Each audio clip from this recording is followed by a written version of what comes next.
Chers amis, bonjour. Nous sommes le lundi 16 décembre 2024. Il est 8h30. Quelques news de l'Arménie de la Tsar et de la diaspora arménienne.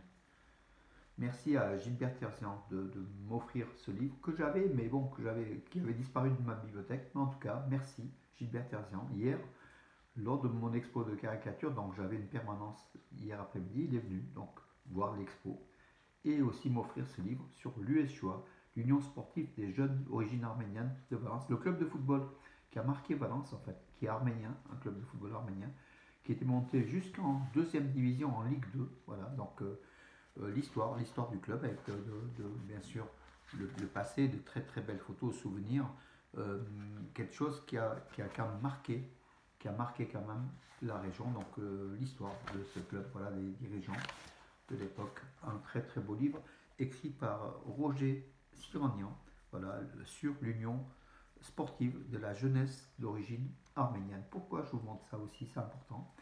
Parce que si vous voulez, samedi, on a inauguré sur le stade de la Pala où évoluait le club arménien. Aujourd'hui, c'est devenu, donc, ce sont des petits bâtiments en fait très bien aménagés.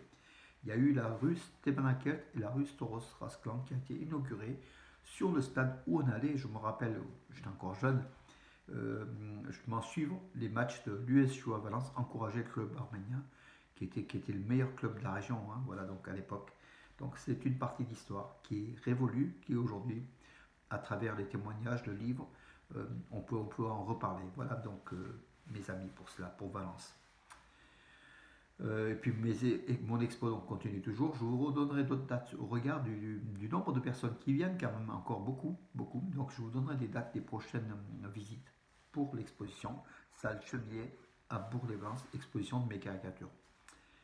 Alors, information importante, donc importante sportive, c'est la joie. Le vice-champion olympique de Paris 2024, l'Arménien, qui représente l'Arménie, Varastat Lalayan, dans les super lourds, est devenu champion du monde d'haltérophilie. Ça se passait hier à Bahreïn, donc dans les Émirats, Bahreïn. Il est donc champion du monde. Il a distancé les deux Iraniens. Voilà, donc il est monté sur la plus haute marche du podium. Un autre Arménien qui représentait le Bahreïn, lui, il a été que, comment dirais-je, il a été que quatrième. Voilà, donc il n'est pas monté. Gorminassian, qui avait remporté à Rio en 2016 une médaille d'argent pour l'Arménie. Après, il est passé donc sous le drapeau du Bahreïn. Voilà, il était quatrième, il n'est pas monté donc sur le podium, mais en tout cas, l'Arménie, lors de la dernière journée du championnat du monde d'haltérophilie, a un champion du monde d'haltérophilie, Varastad Lalayan. Donc retenez son nom parce que c'est un des favoris. On est encore loin, mais c'est un des favoris puisqu'il a que 24-25 ans pour les JO de Los Angeles en 2028. Voilà donc une bonne nouvelle pour l'Arménie. Et l'autre nouvelle importante, c'est le ministre arménien de la Défense, Soulen Papikian, est en France en visite de travail en fait. Hein, voilà, donc il y a sans doute des contrats d'armement et puis des formations donc, de l'armée arménienne qui sont là. Donc il est venu avec une délégation hier à Paris. Aujourd'hui, on verra le cadre de l'accord en fait franco-arménien, donc l'accord entre la France et l'Arménie qui a été signé pour 2025.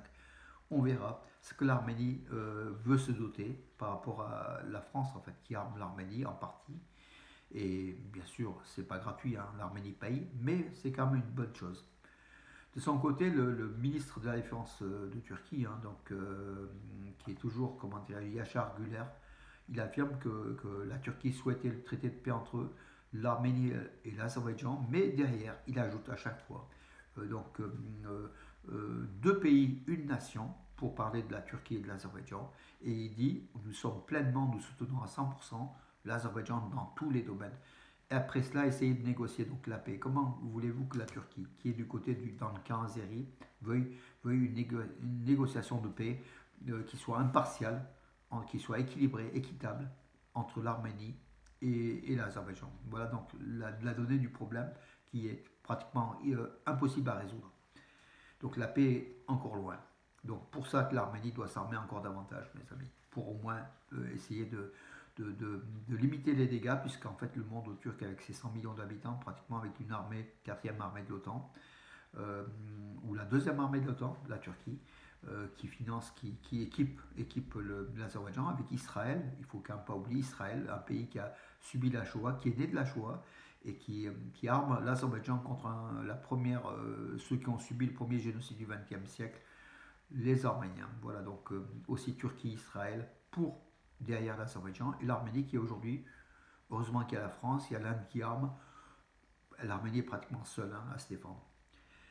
Entre-temps, pardon, l'ancien secrétaire général de l'OTC, l'Organisation de traité de sécurité collective, Nikolai Boudinza, il affirme que l'Arménie a tort de se séparer, de se retirer de l'OTC. Voilà l'OTC, donc l'Arménie qui est en stand-by, qui ne s'est pas retirée, mais c'est tout comme.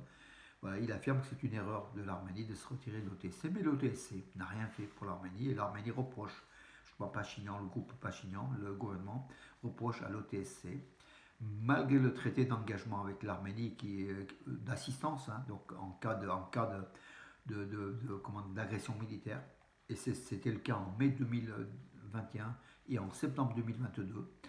L'Arménie a été agressée par l'Azerbaïdjan qui occupe 220 km² du territoire souverain de l'Arménie. Malgré cela, malgré la demande d'Yerevan, l'OTC, bien sûr derrière c'est Poutine, n'est pas intervenu et l'Arménie est en froid, est en stand-by. Mais d'après les Russes, c'est une mauvaise décision de l'Arménie. Bon, ils peuvent dire ce qu'ils veulent, mais en tout cas, non, c'est l'intérêt de l'Arménie. L'OTC n'a pas servi l'Arménie, tout simplement. Voilà mes amis, écoutez, je vais terminer rapidement pour aujourd'hui. Donc il y avait peu d'actualité. Donc je vous donne rendez-vous à demain puisque cette matinée j'ai une journée chargée, une journée donc dans le contexte familial, donc chargée, donc avec voilà. Bonne journée et à demain mes amis.